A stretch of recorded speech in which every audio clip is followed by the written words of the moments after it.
अल्हम्दुलिल्लाहि वहदहु वस्सलातु वस्सलामु अला मन ला नबिय्य बअदा अम्मा बअदु फ़अऊज़ु बिल्लाहि मिनश शैतानिर रजीम बिस्मिल्लाहिर रहमानिर रहीम। मौतुल आलिमी मौतुल आलम, एक आलिम की मौत आलम की मौत होती है। इस्लाम के बहुत बड़े मुहक्किक, मुफस्सिर, मुसन्निफ़ और शारे हाफिज़ सलाहुद्दीन यूसुफ़ रहिमहुल्लाहु ताला वफ़ात पा गए हैं। ये इल्मी दुनिया में वो शख्सियत हैं जो किसी किस्म के तारुफ़ की मोहताज नहीं है। ज़ाहिर है उनकी शख्सियत हमा जिहत है और उसका इहाता मुख्तसर वक़्त में नामुमकिन है। उनकी शख्सियत और इल्मियत के हवाले से चंद चीज़ें आपके सामने पेश करूँगा। ये हुज्जाज किराम सऊदी अरब जाते हैं और हज के मौके पर जो सऊदी अरब की हुकूमत कुरान करीम का तर्जमा हुज्जाज किराम को गिफ्ट देती है, वो तफसीर अहसनुल बयान या तफसीर मक्का के नाम से मशहूर है। उसके लिखने वाले मुफस्सिर कुरान हाफिज़ सलाहुद्दीन यूसुफ़ हफ़िज़हुल्लाह ताला हैं। ये उनके लिए बहुत बड़ी सआदत है कि अरब हुकूमत ने उनकी तफसीर को इस पाए का समझ कर अपनी ज़ेर निगरानी शाये किया और मुसलसल शाये कर रहे हैं और हुज्जाज किराम में मुफ्त बांटते हैं। हाफिज़ सलाहुद्दीन यूसुफ़ रहमहुल्लाह ताला बहुत बड़े नाक़िद भी हैं। उन्होंने खिलाफत व मलूकियत के हवाले से अपने जो है ना ख़यालात का इजहार किया है। इसी तरह अगर उनकी सोच को देखा जाए ना तो उनकी सोच सुन्नत के साथ बेपनाह मोहब्बत उनकी सोच में पाई जाती है। गामिदी और फ़िक्र फ़राही, चूँकि इनमें जो है ना सुन्नत को हदीस को ये सेकेंडरी हैसियत से भी थोड़ा नीचे रखते हैं ये लोग। तो इसलिए हाफिज़ सलाहुद्दीन यूसुफ़ हफ़िज़हुल्लाह ताला इनकी बड़ी सख्त क्या कह सकते हैं, इन पर क्रिटिसिज्म करते हैं, इनको क्रिटिसाइज़ करते हैं, इनको अपोज़ करते हैं। ये जो फ़िक्र फ़राही है वो अगरचे उसके कुछ मुस्बत पहलू हैं कि कुरान करीम के हवाले से उनकी जो है ना उसके बड़े निकात वाज़े करते हैं, लेकिन जो सुन्नत के हवाले से उनका जो एक कह लें नज़रिया या सोच है उसके जो है ना हाफिज़ सलाहुद्दीन यूसुफ़ रहमहुल्लाह ताला डेडली अगेंस्ट है और उसको अपोज़ करते हैं।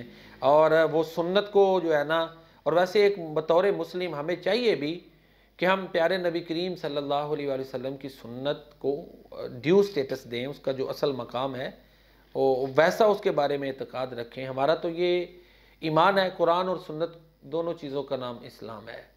और जो चीज़ सही हदीस में आ जाए, सही सुन्नत से साबित हो जाए, उसको फॉलो करना, उसकी पैरवी करना लाजिम है। उसको सेकेंडरी हैसियत जो है ना देना या जो है ना उसको जो है ना वो कई हीलो बहानों से उसको पसे पुश्त डाल देना, ये दुरुस्त नहीं है। तो इस हवाले से हाफिज़ सलाहुद्दीन यूसुफ़ रहमहुल्लाह ताला आप कह सकते हैं मुदाफ़े सुन्नत हैं, मुदाफ़े हदीस हैं, defender of the holy Sunnah of the holy prophet सल्लल्लाहु अलैहि वसल्लम और defender of the holy hadith of the holy prophet सल्लल्लाहु अलैहि वसल्लम जो है ना वो हाफिज़ सलाहुद्दीन यूसुफ़ रहमहुल्लाह ताला हैं। बंदा ना चीज़ को ये सआदत हासिल है कि उनके मुलाकात का शरफ़ मुझे हासिल है। और एक छोटा सा किताबचा तर्जमा किया था 2000 में किताब दुआ के हवाले से, उसकी नज़र सानी हाफिज़ सलाहुद्दीन यूसुफ़ हफ़िज़हुल्लाह ताला ने की रहमहुल्लाह ताला ने। अल्लाह की बारगाह में दुआ है कि अल्लाह ताला उनको जन्नत में अल्लाह मकाम अता फ़रमाए। उनकी शख्सियत जो है ना, उनकी शख्सियत हमा जिहत है। कई इदारों के तहकीकी इदारों के वो सरबराह रहे हैं। इसी तरह कई हफ्त रोज़ा जो तहकीकी मुजल्लात शाये होते हैं उनके भी वो सरबराह और मुदीर रह चुके हैं। इसके साथ साथ उनके हवाले से एक वाक़या मैंने सुना था कि ज़िया दौर में एक बड़ा ही जो है ना वो एक अलमनाक वाक़या पेश आया था और उसमें जो है ना अगर कोई डेड बॉडी है तो उसके क्या अहकाम है, उस हवाले से एक जो है ना इश्काल पैदा हुआ था इस्लामी फ़िक़्ह में। तो हाफिज़ सलाहुद्दीन यूसुफ़ हफ़िज़हुल्लाह ताला रहमहुल्लाह ताला अब जहाँ भी अल्लाह ताला उनको जन्नत में अल्लाह मकाम अता फ़रमाए और अल्लाह ताला उनको सिद्दीकीन, शुहदा, सालिहीन, अम्बिया उनके साथ अल्लाह ताला उनको जगह अता फ़रमाए, उनके साथ अल्लाह ताला उनकी मैयत अता फ़रमाए। तो उस वक़्त डेड बॉडी के क्या अहकाम हैं, تو حافظ صلاح الدین یوسف رحمہ اللہ تعالیٰ نے پیارے نبی کریم صلی اللہ علیہ وسلم کی اس حدیث سے استدلال کیا تھا کہ مردہ کی ہڈی توڑنا ایسے ہی ہے جیسے زندہ کی ہڈی توڑنا ہے، اور اس سے انہوں نے استدلال کر کے اسے ایک کمپلیکیٹڈ کیا کہیں گے، ایک مسئلہ جو تھا، پیچیدہ مسئلہ، مشکل مسئلہ جو تھا نا، اس کو سالو کیا تھا۔ تو وہ آپ کہہ لیں کہ ایک مجتہد تھے، فقیہ تھے، ناقد تھے، مفسر تھے، محقق تھے، کثیر التصانیف کے مصنف تھے۔ اللہ تعالیٰ نے ان کو بڑی صلاحیتوں سے نوازا ہوا تھا، یوں کہہ لیں کہ اپنی ذات میں ایک جماعت تھے، اسلام کے محقق تھے۔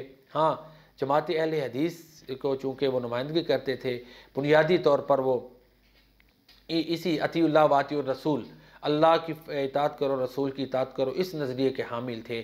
تو وہ مسلک کے لحاظ سے وہ ان کو ہی کرتے تھے، لیکن ان کی اپروچ اسلام تک جاتی تھی۔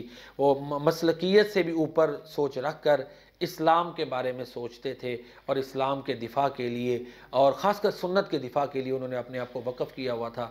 اللہ تعالیٰ ان کی مساعی جمیلہ کو قبول فرمائے۔ وما علینا الا البلاغ المبین۔ السلام علیکم ورحمۃ اللہ۔